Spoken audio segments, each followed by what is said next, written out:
তুমি অক্টোবরের শিউলি ফুল হও, সেই নীরবতা নিয়ে এসো যা শুধু প্রকৃতির ভাষায় বোঝা যায়।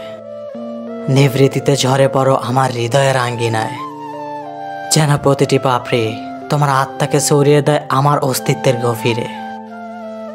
তোমার শুভ্রতা, তোমার কোমল সৌন্দর্য আমাকে স্মরণ করিয়ে দেবে হারিয়ে যাওয়া দিনগুলোর কথা, যেখানে নীরবতা ছিল আবেগের একমাত্র ভাষা।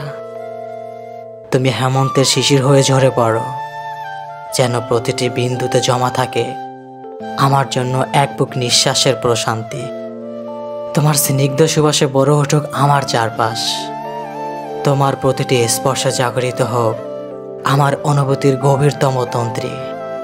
এই অশ্রুময় পৃথিবীতে তুমি হও আমার শান্তির প্রতীক, সেই নীরব সঙ্গী যাকে খুঁজে পাই প্রতিটি হেমন্তের সকালে আমার হৃদয়ের নির্জনতম কোণে।